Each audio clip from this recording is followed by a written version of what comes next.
I find it astounding how the most well-established of industries or of services, at least to me, can all of a sudden be thought of differently and something put in, whether it's going to be AI or whether it's a subscription service or whether it's, at the end of the day, all of these decisions are designed to make these people money, right? Yeah. That's all it is.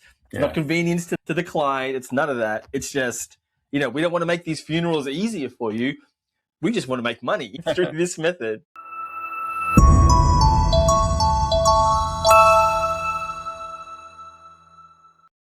Hey Shane, how are you? Good, man. How you doing? Yeah, pretty good. Happy New Year, Merry Christmas, and all that sort of stuff. Yeah, we're at that time of year already. I can't believe it's another year gone. I've just had a look. It's the 6th at the time of recording, and I don't think I've ever had, and I probably say this each year, I don't think I've ever had a time when, like, the first week, almost, 7 days, it's gone. It's literally blink of an eye stuff. Yeah, I don't know if it's an age thing. Found things getting more rapid the older I get. Used to believe, there was so much time when I was in my 20s, and now in my 50s, it's kind of like a real acceleration, I think, in time. Yeah, it's funny how a lot of those things they turn around the older you get. I remember when I was younger, and I remember this now because I can see my kids going through it, where it was a boast. It was a flex to be able to stay up really late.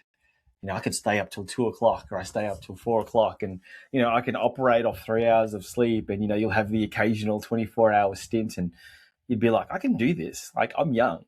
Yeah. And that's, you have that for, your late teens and into your 20s as well. And the older you get, it's like, you know what? You need 9 hours of sleep. Nothing is more important than sleep. Yeah. And you say to people, I go to bed at 11. It's like, 11's really late. You should go to bed at 10 o'clock because you need that sleep. And you say, yeah, I agree. It's funny how all of that changes. And when you're young, as you said, I see my kids and they're like, I'm so bored. Like, how can you be bored? Like, you've got all the time in the world. You've got all the opportunities, all the technology, and you're bored. Yeah. Whereas now we're struggling for time. We're talking, and it's 10:30. I've been up since 5:30 doing stuff, and I have to do that because I know that towards the end of the day, those 60 seconds, feel like almost 60 minutes to me. It's like, each minute that goes by, it's like, wait, what, did I do anything productive? It's crazy. Yeah, I think when we were younger, I don't know about yourself, but we didn't have all the tech stuff, right? Excuse me. We had very, very simple toys. Actually, my grandma used to say, I used to get entertained by playing with the dog chain, And so I think, we found, I think, you play cowboys and Indians or cops and robbers or whatever, you probably don't even have real toy guns, you're probably using your finger or something like that. So I remember doing, lots of things with very little, I think, and maybe these days it's kind of turned the other way around where we've got so many things that maybe the attention span's very little, you know what I mean? And trying to find something to do. There's certainly things to do, but we can kind of get bored really easy because, maybe the attention span or whatever. Find that myself, not just the youth, it's certainly me as well. I've kind of got used to different technologies and things like that. I can run off in 100 different directions, Certainly aren't bored though. It's funny you mentioned that because you were saying how, things were a lot simpler, like playing with a dog chain, 100% simpler. But again, I'm just, using my kids as an example because that's what I see every day. Yeah. They all have phones. They have access to literally all of the information in the world. They can watch, hundreds of thousands of movies. They can go back in time to watch this. They've got millions of YouTube clips that they could watch. They could learn. They can laugh. and they just stay on one app. When Yeah. they get bored of it, they don't really look for alternatives. They just kind of go, I'm bored. It's like, well, you've got a phone, you've got access to everything. Like maybe it's an overwhelm thing. Maybe they're just, they don't have that, not capacity per se, but they just want to be told what to do. I don't know. It's funny. I don't know what it is. But I kind of agree with you where when we were younger, we had to kind of make our own fun, whether it be with the dog chain or, something that resembled a ball that was round enough that we could kick on the floor or throw or bat. I do remember, and this is probably a bad thing, but I still remember doing it anyway, being in school, in primary school really, and having a school that was pretty much in the bush. We had sticks everywhere. So we would find sticks that would look like guns and pretend that they were guns and kind of shoot each other with it. But like, that's the kind of creativity that we had to go through to, we had to make do with what we got. Whereas now it's a little bit of the opposite where they've been given everything. And it's almost like, well, what do we do? It's like, well, maybe you want to watch a movie, or you can play a video game, or, you can take a walk. How about that? Maybe you can actually put the device down for a bit and do something else. Yeah, absolutely. I think, when you were speaking, I think what came to mind was kind of creativity and ingenuity in a way, because you kind of had to make do. You don't have everything available at your fingertips. So you kind of go, okay, what can I do with this? If you're playing with your mates or your brothers and sisters, you kind of just make stuff up, with whatever you have. I remember even being at school, secondary school, we didn't have a soccer ball, and we used to have these sit on like park benches, and they used to be sitting opposite each other, and we'd there'd be one person on the seat and 4 or 5 people, well, 6 people because it was even team, in the middle, and we'd play soccer like that, like one person would be the goalie sitting on the seat, and we didn't have a ball, so sometimes we would just tape up something and make it round, with and it sounds a bit ludicrous and sounds, so archaic in a way, but you kind of make do and find a way, It got you by, hey? Sorry? It got you by. It did, like these days maybe someone's not going to do that unless they can go and buy a ball or something like that, but we certainly did some crazy things as well. Some that I won't mention. I was talking to someone the other day, or maybe I will mention. It's a little bit dangerous. Something we did in secondary school. There was a mate of mine. He was from South Africa, and so I'm talking kind of mid-80s, around that time. And he'd come to school. He'd gone overseas, back home, came back after holidays, and he had this silver bullet chain, and we thought it looks amazing, and we were in sheet metal class, and one of the kids had an idea to bring in a box of bullets, because we were all going to make these chains out of bullets, right? Stupid idea. Now, we didn't know that if you get a bullet and start to break the tip off it, it could have blown our hands off. And luckily for us, the one of the teachers intervened and saw what was going on. So, we got in a bit of strife. But yeah, so I guess, sometimes your ingenuity can go a bit too far, but, it's all a part of imagination, I guess. I know we started wanting to talk about New Year's resolutions, but I just want to explore this concept of ingenuity a little bit more. As you were talking, and I think as I was talking and then listening to myself, I often find, and I think you might be in a similar, I guess, algorithm, with social media, where I would see an idea for a business that I would think is kind of not ludicrous in a way, but I often ask myself, like, how did this business come about in terms of the thought process? And perfect examples of that are things like Uber and Airbnb, right? These are, if you were to go back and take these businesses and just explain them to people, the idea behind it is like ludicrous. Uber is essentially accepting lifts from strangers, and that was the one thing where, growing up as a kid, you say, don't accept lifts from strangers. Yeah. Yet here we are, here's $1 billion business idea about it. And even Airbnb, like the idea for that is like essentially allowing strangers to sleep in your house. Yes.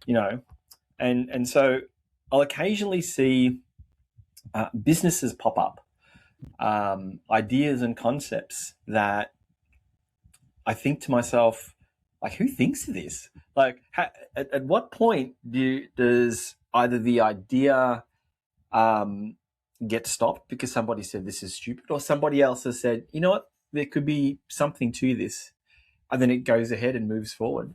That always intrigues me, like, because I don't know whether it's me just being closed-minded in certain aspects, because I think most people are. They look at an idea, then they compare it to their own values, and they say, okay, well, that's a good idea, or that's not a good idea. Yeah. And sometimes I like to think, I thought I was a little bit more open-minded than that, So I'd love to know where that comes from. Yeah. You and I are into cars, and there's a trend that's happening at the moment. It started a number of years ago, and I think it's quietened down, because I think the initial fuss has kind of been accepted, but now other manufacturers are starting to bring this thing in, and it's the act of providing a subscription service to a vehicle you've already purchased to unlock functions of your vehicle. Have you heard about this? No, I haven't. Actually. So the one example which I think triggered it off was BMW. So BMW, from memory, it might have been 2 or 3, maybe even more. Well, it's 2026 now, so maybe 3 or 4 years ago, they were selling cars with seat heaters. Now, seat heaters at a particular price point of vehicle usually becomes it's a given, right? Like you spend, I don't know, $80,000. It's a BMW, so you think to yourself, great, you have seat heaters. So they were selling cars with this function, and in the fine print, they were saying something like, if you wanted to use these seat heaters, it would cost you like $10 or $20 a month for seat heaters. And I'm like, wait, what? That's crazy. So there was some big uproar over that, and I think they might have allowed it to be free. But I still think that there are some cars out there that have that kind of thing. Yeah. And what I noticed as well, I think Tesla did this. I know there's a couple of other Chinese manufacturers, especially EVs, where they're now requiring a subscription to unlock a faster version of your vehicle. It's like, well, if you want the more speed, you have to pay this ongoing. And I'm like, wait, this is really odd. Like, but it seems it's odd to me, but for another person it might not be. I don't know, because I'm such a car person. And to take a step further back,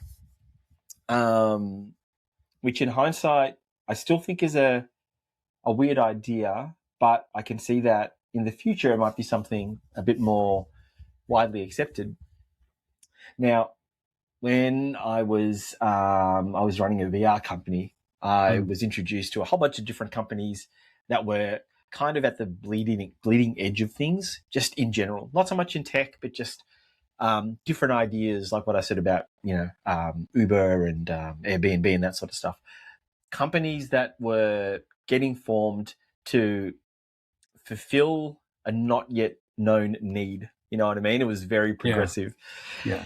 And this company that I was introduced to, I won't name them, but I'll name the service. The service was basically a subscription service for cars So it wasn't a it wasn't a lease of sorts. It wasn't a hire. It was literally a subscription service. And BMW actually, I think, tried this. Always BMW. They tried this for a while, and I think it still might be there. And so what you would do is you would pay X amount of dollars, and you could use this car for as long as you liked, as long as you kept on paying the subscription. And on the weekends, if you wanted to upgrade to a sports car because you're going away, then you would upgrade your subscription temporarily to do that. And then once you were done, because say you were moving to another country, you don't have to pay the subscription. The car goes back. But this subscription would cover everything. So insurance and I wasn't even sure if it covered consumables as well. But it was just like this thing where you just pay this subscription and that's it. But you never owned anything at the end of it. It was just this thing that you paid to have the privilege to use this vehicle. Yeah. And I thought that was ludicrous. I'm like, why would you do that? Yeah. And, now that again, using my kids as an example, my eldest, she has no want for a car, I guess. Like for her, a car is a car, whether it's it's a GDR or it's a Ford Laser or something that's $3 million. She just looks at it as like sort of four wheels and sort of like metal and carbon fiber on the top. Yeah. So something like that for her would be fine. Like there's no attachment to it. She doesn't she's going to go travel for 2 months. She doesn't need she just she pauses the subscription. Yeah. So what fascinates me is how a person can think of something that it seems ludicrous to either see, again, I'm putting my own opinions on this idea, where people go, what we need to do? We need to shake this up. Yeah. Another example before I let you talk, because I've been talking for way too much now. No, is right. I saw this ad on daytime television, and obviously because we're all in holiday mode at the moment, we are privy to all of these weird ads in the day that seem to target a particular market segment. And the one that I was watching was an Australian company that was trying to redo funerals. I wasn't sure exactly how they did it, whether it was a subscription thing or whether it was something that was just a lot easier to do. It was almost like an automated thing where it was like, tick these boxes and then this will all get done. And I don't know. Yeah. It's just, I find it astounding how the most well-established of industries or of services, at least to me, can all of a sudden be thought of differently and something put in, whether it's going to be AI or whether it's a subscription service or whether it's, at the end of the day, all of these decisions are designed to make these people money, right? That's all it is. It's not convenience to the client. It's none of that. It's just, we don't want to make these funerals easier for you. We just want to make money through this method. So, I'd love to be privy to that kind of thought pattern, to even see how they come about, because you'd think there'd be some alcohol involved. I know an idea. Let's get people to drive in strangers' cars, and we'll charge them for it. Yeah. Because it's like, well, don't we have taxis for that? He goes, yeah, but then we'll just charge them less. I don't understand. Yeah. Sorry. Anyway, if you want to talk about that, you can. Yeah. Look, I think, fundamentally, business is about making money. They are there to solve some sort of problem, obviously, otherwise they'd go out of business pretty quickly. A business that doesn't solve some sort of problem, whether it's convenience, whether it's cheaper, faster, etc., isn't going to be around too long, But at the basis of everything, it comes down to the dollar. And I think, there's 2 points there, from the business perspective, they're probably always looking for a sweet spot, where something's happening in society where it's maybe getting too expensive, or maybe a certain service is no longer warranted, or maybe kind of outdated the way they do things. And during the time, so many other technologies have come through in maybe a different industry, and they go, how can we adapt this into this industry? So thinking a different way. But I think at the core level is kind of like a money-driven thing. One, for the business because they want to make money, but also if it's not convenient for the customer, in terms of a monetary value, they're probably not even going to consider it. And I was kind of thinking, when did the concept of renting a house come up? Because we talk about the Australian dream and the American dream, and most Western countries, we want to own a house, right? And that's kind of something that we're brought up with. I wasn't brought up with that way of thinking because my parents never owned their house. They always rented their homes, and so we kind of live like gypsies a little bit, and I kind of like that, it's kind of this kind of free spirit. We're going to stay here for a while, we'll move there. And so the concept of buying a house was very, very kind of different for me, but I did it pretty early on, in my mid-20s. Bought a home, and I thought, wow, this is really different, but now I'm kind of locked into something for a long time, long period of time, and it's a lot of money, out of your wage every week. And so I'm thinking about that same concept you said about the car. I hadn't heard of that specifically from the car manufacturers. I had heard, I think it might have been in the States, where they had an app where you could go, you could rent your car out, and it's parked at this place, and someone might use it, and they may take it a couple of hundred miles away, park it there, and someone else can rent it out and do that.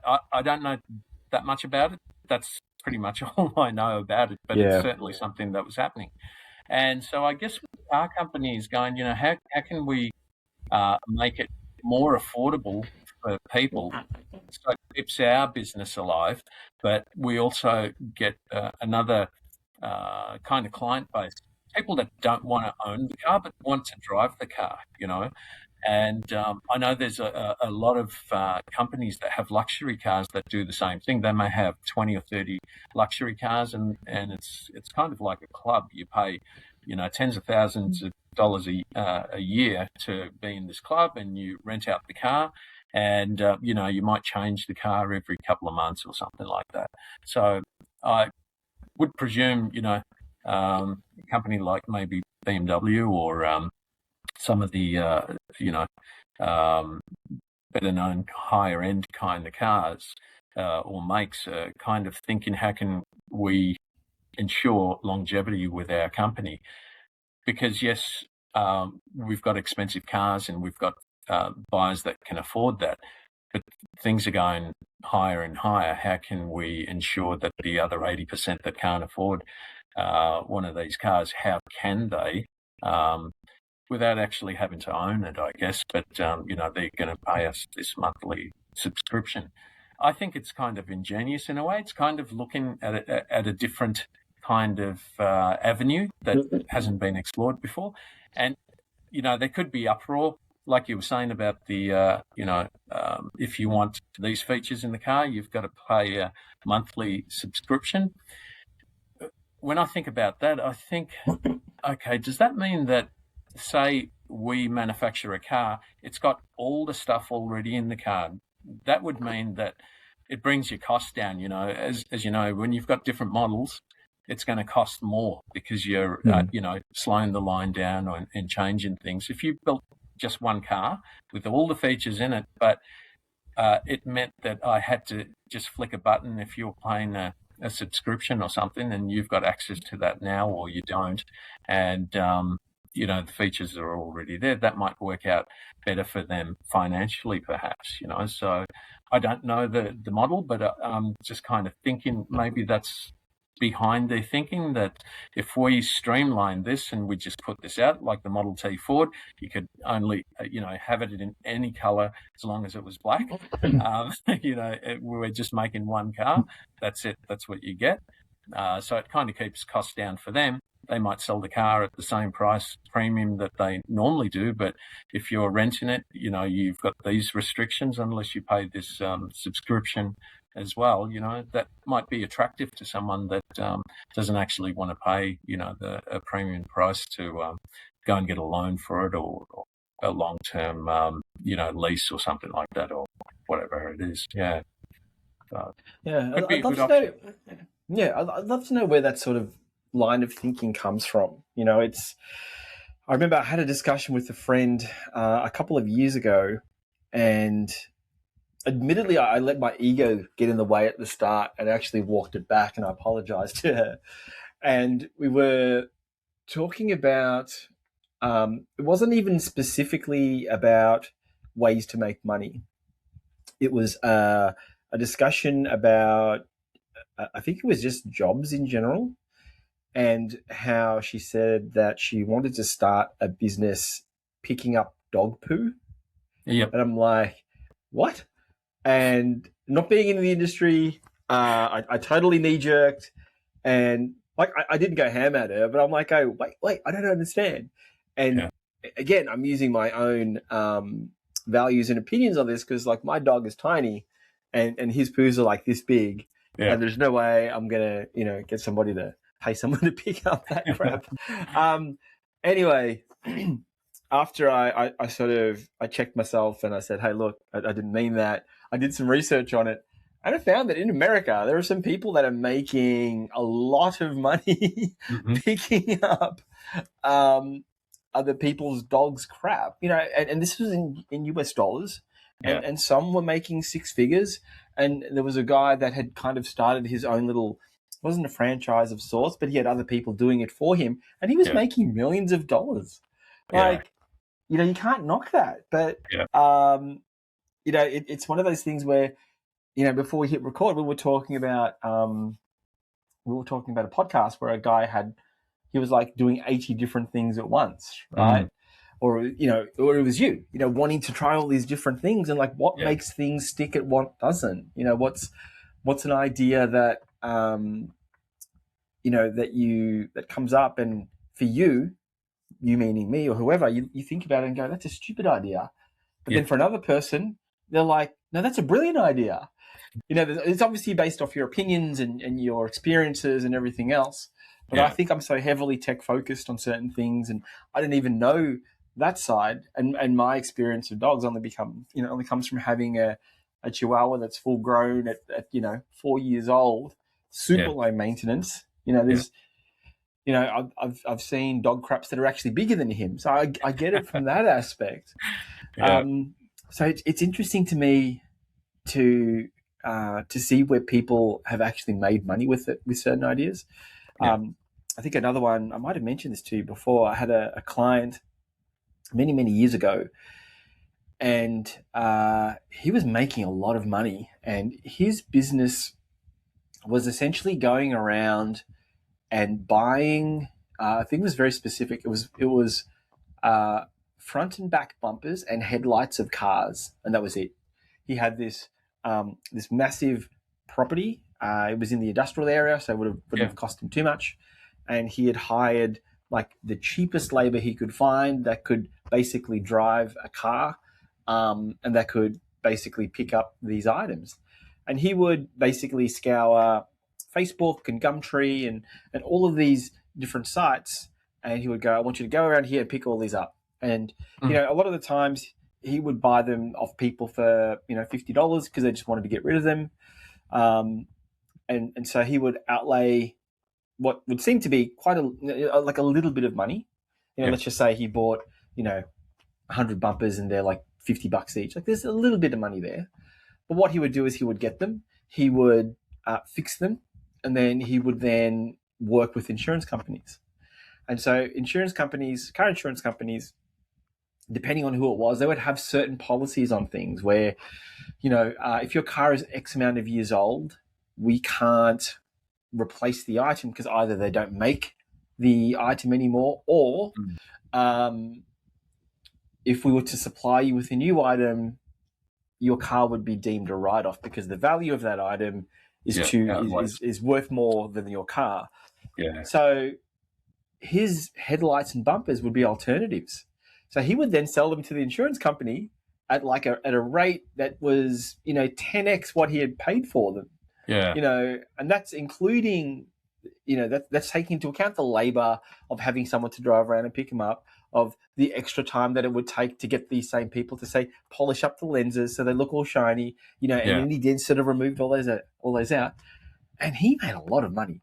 I think he ended up doing some pretty nasty stuff with the money, but he I just remembered thinking to myself, how did he stumble upon that? Now I didn't know him. I knew him, but I didn't know if he was just a smart man or whether he just stumbled upon it, because it's not something that you would really, leave high school for and go, what, I'm just going to buy this and I'm going to sell it to these people. I'm going to make millions of dollars. He just kind of lucked into it. So, that kind of thinking always interests me, and sometimes I used to think to myself, like, why can't I think of an idea like that?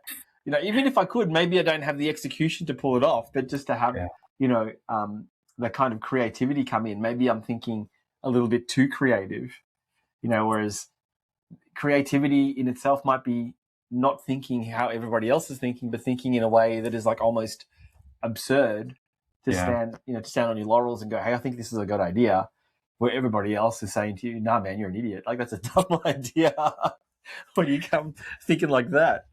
Sometimes it's like a perfect storm. I think large part of it could be your background, your experiences, and everything what you're exposed to. But it's also having that instinct of finding the gap, and kind of going, oh look, there's actually an opportunity here, where no one else sees an opportunity, because that's not something that I'd think of at all.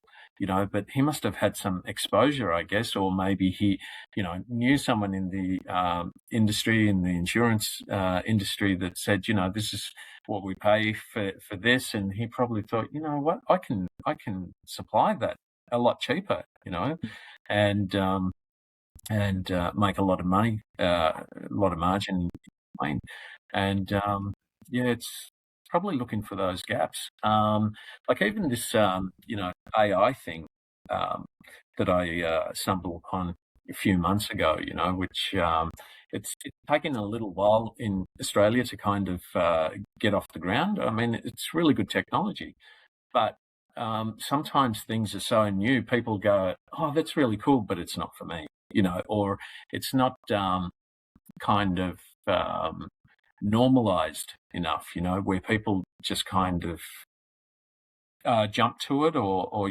go, I've got to do that. It hasn't become a necessity. I mean, Uber is just an everyday thing now, but I remember getting an email from Uber probably, it was a long time ago now, maybe around 2017, something like that, in Australia. And I didn't know what Uber was, but because I was a part of this kind of wealth group, and they had approached these people, I was on the mailing list, it came through, and I thought, what the heck is this, And it sounded pretty good, but I never went forward with it at that time. It kind of sounded like it had too many holes at that time, but no one would kind of think twice to either, if you're that way inclined, want to do a Uber delivery job, or or even take an Uber. You don't really think twice these days, like you said. It's become that normalised with jumping in a stranger's car, and but yeah, it's just, I think it's really looking for those gaps, and I don't know if it's something within certain people. But it's like that perfect storm. You might have the ideas, you might see the opportunity, you might even have the connections and everything, but until someone kind of jumps on board, wants to go, I'll take a piece of that as well. I'll want to buy that service, or trying to get the legs going. It's a little bit hard. My partner and I were always discussing businesses, and I said to her last week, maybe I'm looking too far into the future with AI. It's right on our doorstep, but it's probably about 6 to 12 months away from actually, gaining proper legs in terms of normality. Maybe we should just sell coffee or something like that. It's like what everyone needs, but it's just those normal everyday businesses as well that sometimes really thrive because it's what everyone looks for in the morning. Give me a coffee type thing. But you were talking about the dog poo job, and it comes down to a lot of things where people can pick up their own dog poo, but it comes down to either you don't want to do it or you can't do it, and most of the time you can do it, but you don't want to, right? Convenience. I can mow my own lawn. I've got 2 lawnmowers and I don't use them. So I get a guy out there because I hate cutting the grass, and he's happy to do it. He's happy to get paid to do it. So I'm happy to pay him to do it. For me, I get hot and sweaty doing that. I'd rather be hot and sweaty doing other stuff. And definitely not the grass. Gardening's not for me. So I think, when you find that perfect storm where you've got, you bring convenience to people's lives, it's the right price. And it's really something they don't want to do and can afford to, pay someone else to do it. Like even like the thing with a coffee van, how hard is it to make a coffee? You put, some coffee beans in a mug, water, milk, done, right? And someone gets paid for that. It's probably $1, less than $1 worth of ingredients, and there's probably $3 or $4 worth of profit in there. Even after paying someone. It's fun. It's funny that I think about that occasionally. In that, would I be happy with a business or running a business that is kind of just like everyone else, or do I want to do something on my own? Because that you're right, like that can literally be done. You can either buy a coffee van that's already there. You can kind of start your own in a way, or do you want to do something a little bit different? I don't know. I've always had this thing where I kind of want to do things a little different. Now, whether or not that plays in my favor or not, I can't say yes or no, but I just enjoy it. You know what I mean? I don't. I always found a little bit more joy in having something that someone didn't have, even if it was of lesser value or wasn't as good. I just kind of liked that it was a little bit unique. Yeah. And I think that for me reflects into businesses as well, and trying to do something a little bit different. Like, we've spoken about coaching a little bit in previous podcasts, and my coaching program is like entirely different from most people, and that's what I kind of like about it. Like, I could have run a cookie cutter coaching program. I actually had one, and I'm not saying that there's anything wrong with it. I'm sure that the value that a person that would go through either of these programs is exactly the same. But I kind of like the uniqueness with mine. I kind of like it to make it my own. And again, whether or not that's my personality type or something that I enjoy, I'm not quite sure. But I do enjoy having the creativity of changing something, whether it's for good or bad. I just want it to basically be my own, if you know what I mean. Yeah. Yeah, but I find it I find it interesting that I tend to shun away from what's known and what is almost a guarantee to going, let's try it a different way, or let's do it differently. Yeah. Whether or not that's something to prove to myself, I'm not sure. But that's the whole part of this kind of discussion is like, it's intriguing how I can see things in a particular way, and I let my biases take over and go, wait a minute, that idea was pretty good, because 5 years down the track it's popped up. Yeah. There are certain things that I see, and sometimes I don't give it a thought, but other times it'll pop up 5 years down the track. And what happens quite frequently, and you're right in what you say with AI and Australia and technology in this country has always been a little bit behind the rest of the world.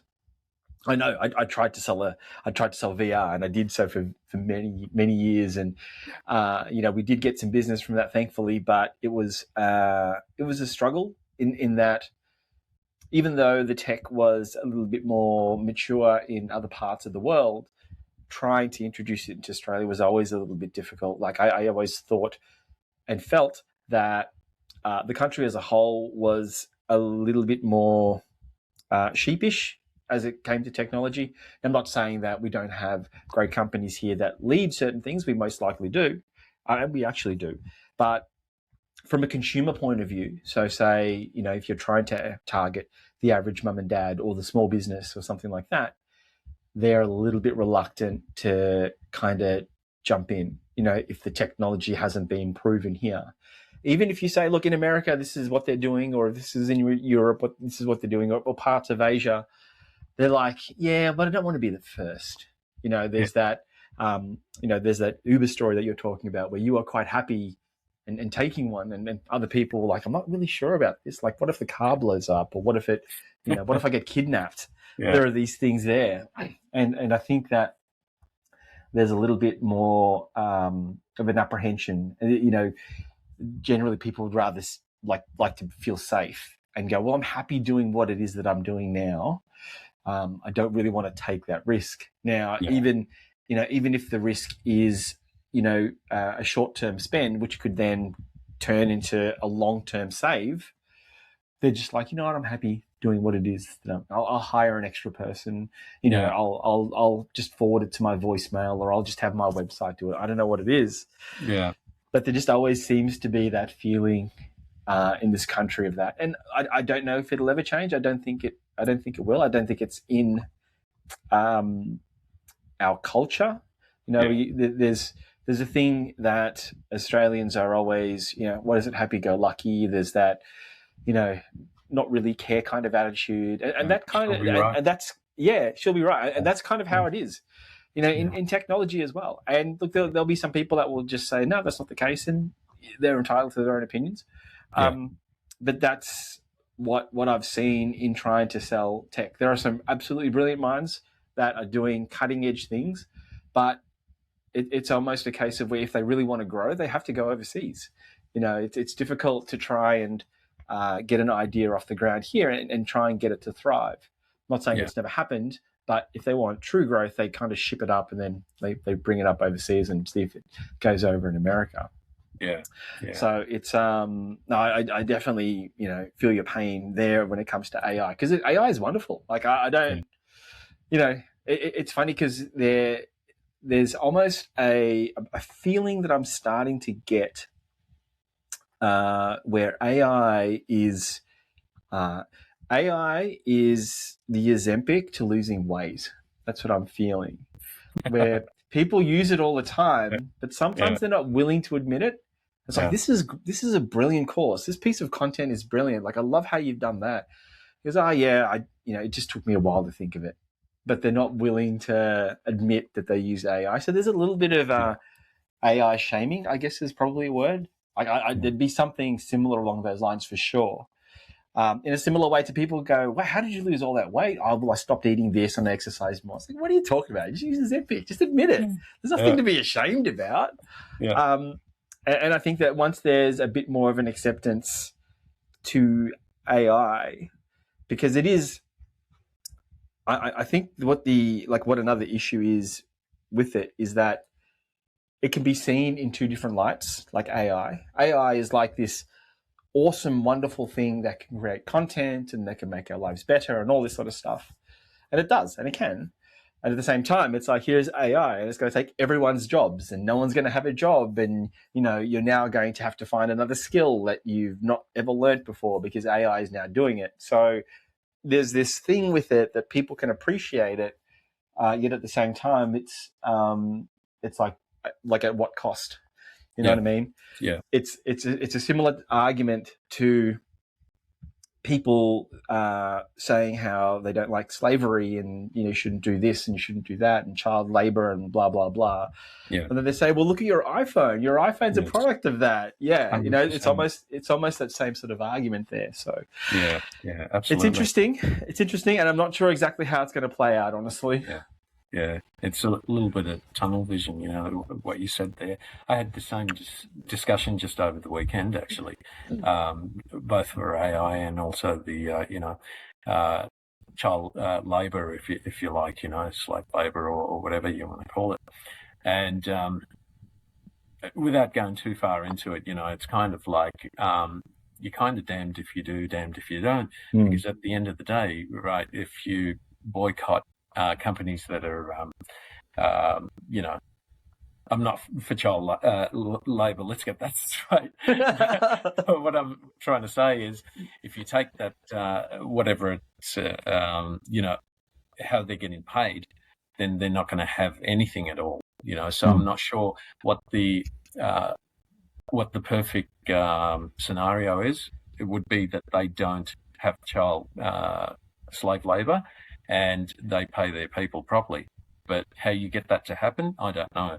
There's much smarter people than me to kind of solve that. But at the same time, our country is full of products that do support that without us knowing, or without us looking and kind of looking deeper and go, oh, this company actually, when you look at it, the components are from there, but here you are using the thing every day. And with the just going back to coaching, we were talking about your coaching a little while ago, and I was thinking, even in the coaching industry, it's kind of like even that's changed, in terms of, we were talking about with the car industry, you can buy a car or you can kind of rent it. And it's kind of like that way in the coaching industry as well, like we do have programs that someone can join your program for, say, 3 months or whatever, 12 months. But there's a change where people go, you know what, there's not a lot of people that can afford it. Maybe 10% of my audience might be able to afford my high ticket program, say. But the majority of the people, they might join a monthly membership and probably stay on for 1 or 2 years, even though the teaching might be the same, but it's just drawn out over a longer period of time, and I'll have more people in there to kind of still be able to support what I need as well, because obviously you can't work with 1,000 people one-on-one.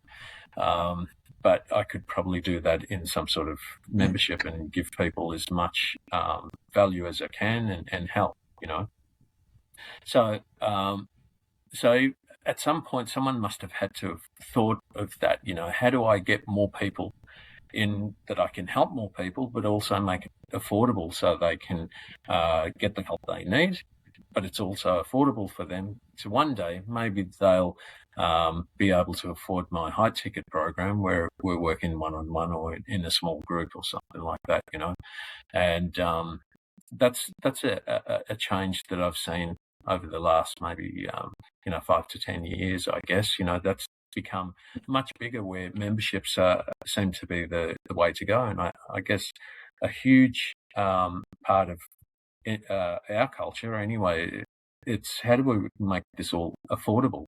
Because people certainly want the help and want the products and they want the thing, but how do we get it in their hands? And I think that's that kind of needs to be at the forefront of the thinking anyway, whatever idea we come up with. How do we make it so it's a good match for both of us? One, you can't have one client for the whole year. It's not going to be sustainable for you. It's not going to be sustainable for your client either. So you're going to have multiple. How do we do this where it's good for both parties? Yeah, that was just a note I kind of thought about for the coaching industry, and there's been quite a significant amount of changes, I think, in the coaching industry. Yeah. But no, I do understand what you're saying with, coaching and the industry changing. I think, especially as it pertains to AI, and this is like, this should really be a podcast in of itself, talking about this sort of stuff. But it's something that is going to change so many different things. It's going to make coaching, it's based on the entire introduction of this podcast. I've kind of made it a bit more of an effort to try and see both sides of the coin, if you know what I mean, instead of me going straight to what my natural tendency would be of a particular topic. I've tried to inject a bit of a pause in there and go, okay, well, what does the other side say? And in some cases, I think that AI and coaching, it will mean that there are some people that will be satisfied with an AI coach. And I've introduced a couple of people to using ChatGPT in voice mode. It's crazy. Like they have normal conversations. They can have conversations for hours, and it doesn't. The thing is, it's not necessarily just on coaching. You could talk to them about movies you've watched or cars you like, like anything. And so I think that there'll be some people there that will actually benefit from that, and won't feel the need to see an actual coach. And so from that point of view, if you and I are coaches, then we could be potentially losing business. But I think at some point there will be a time that people might use a digital coach and suddenly decide, I might want to change some things up. I've been using AI as my coach for a while. Like, what does the other side think? And I think that'll happen as well. I think there'll be changes as well. There'll be people that have seen a coach for a number of years and suddenly decide, well, people are talking about AI as a coach. Maybe I should try that out. Yeah. So there's always kind of like a yin and a yang to things. Yeah. So I'd be interested to see what happens in the next, 5 or so years with this sort of stuff, because it's just getting better. It's getting a little bit more. There's a lot more exposure to it. I think you mentioned before. So it's going to be a thing where coaches will either need to go, oh wow, like maybe I need to think of doing something different now because this is a bit scary. Maybe I need to do memberships. Maybe I need to do retreats. Maybe I need to niche down and pick a particular target audience instead. Or I can use it to my advantage. Maybe I can say, maybe I can work with it and have it alongside, what it is that I'm doing. So I'm not sure exactly what it is it's going to be like. I don't even know how I feel about it yet, only because I'm still trying to, like, some days I'm thinking to myself, I don't think I should be doing this because like AI is going to come along, and other times I wake up and go, I'm going to do this course because this is like so much better than AI. Like AI isn't going to provide this kind of a service. So I guess it depends on what side of the bed I roll out of in the morning, and what sort of hat I'm wearing. Yeah, I think definitely what you said there. You said AI can't provide this kind of service, and that's the truth. It may give you the answers. For me, I think of it like it's in between having the best book that I wrote and you working with me, and it's kind of like the convenience spot, because if you had the choice of working with the AI that thinks like me or working with me, which one would you prefer? I'd like to think that someone would prefer to work with me, right? If all things being equal, if the price was the same and everything else, that someone would prefer to work with me one-on-one. But if you can't get that, this is like the next best thing. And I think, AI can be quite a generic coach because it's got information from everywhere, right? The good and the bad. And so it's going to give you something very generic.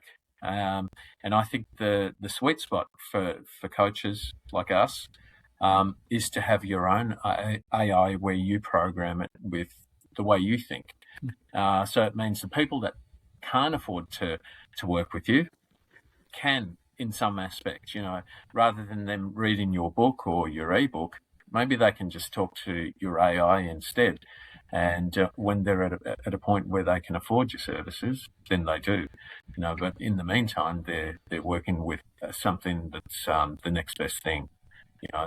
So I don't think it'll ever replace the coaching industry. There's going to be a lot of people, obviously, that are going to gravitate to it because it's more convenient. Even if you can afford to pay for a coach, perhaps you can't get them on the phone. I need to get this, sorted out now. I'll just give Shane a call. I don't have his number, but I can jump on his app and ask the AI, what would Shane do in this, or what do I need to think or do here? And that's like a next best option, I think. Yeah. Yeah, absolutely. What would Shane do? That's the name of your app, is it? Could be. Yeah, I know. That's the thing, right? It's always.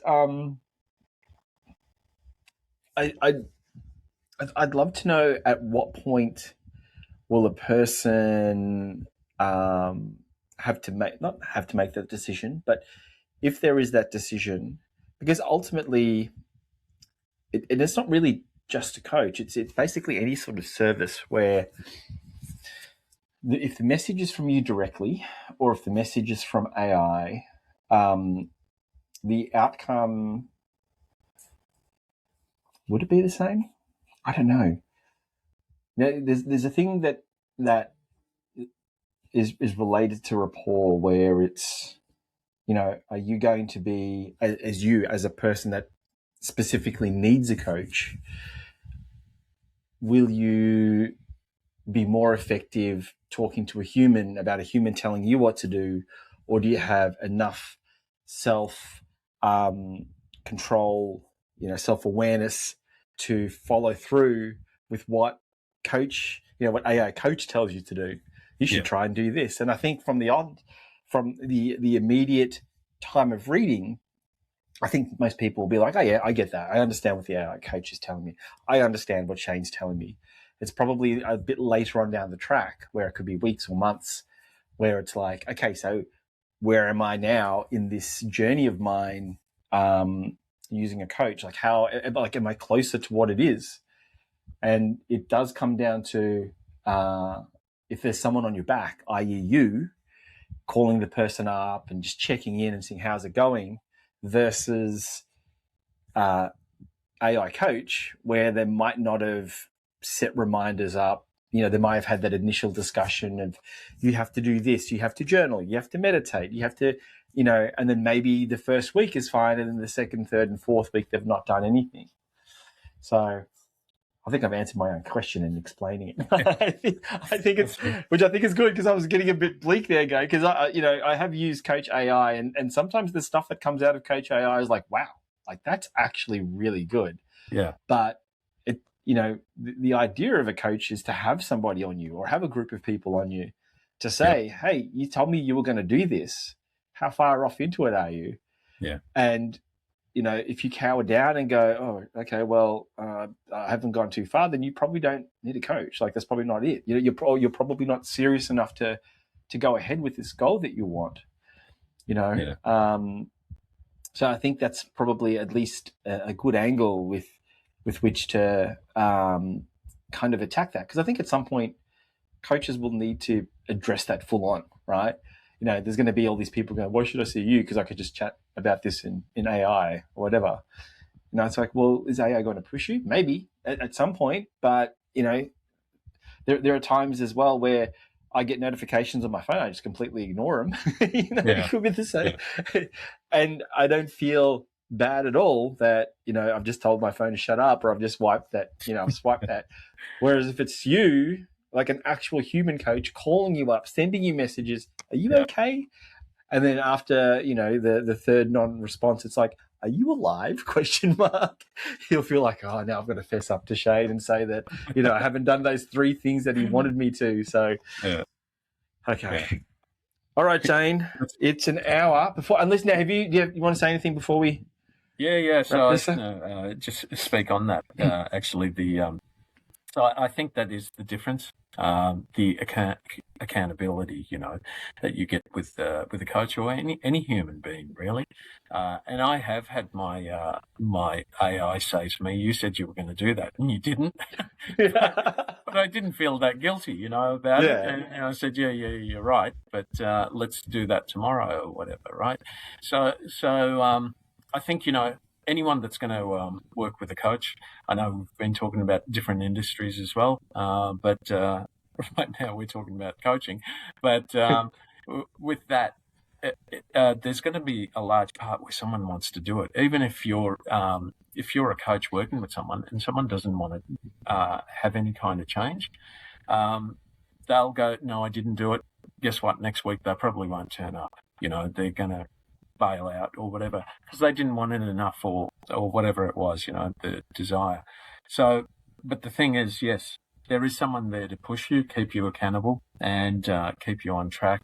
And when you get lost, they're there to steer you right back. It's kind of, I always think of it like, you didn't spend so many years in school for nothing. They could have given you all the textbooks and everything and said, just read it, and whenever you're ready, go out into the world and go and get a job.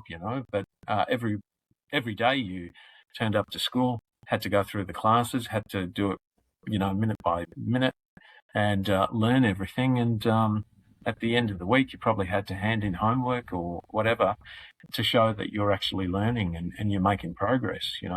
So it's kind of like that in a way. Someone's trying to help you get on track, learn and change the habits that you have. It's not going to happen with an app unless you've got it within yourself. There's many apps, trackers and things like that where you can track your your goals or your weight or even, when you're running, all of those things. But you've got to check the app and you've got to, keep on track. There's no coach there with you. But if a coach is working with you, you probably don't need the app. It's there just as a point, I guess, But anyway, that's all I wanted to say on the coaching part of it. Absolutely. Okay, Shane. So for our inaugural New Year's resolutions episode, what is your New Year's resolution? What's your New Year's resolution for 2026? Make sure I get this business up and running. Where it becomes yes. like my AI job is sorry, not AI job, but AI business is going to be thriving by the end of 2026.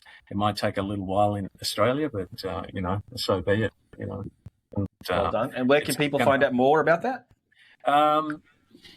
And contact me at awaken.guide.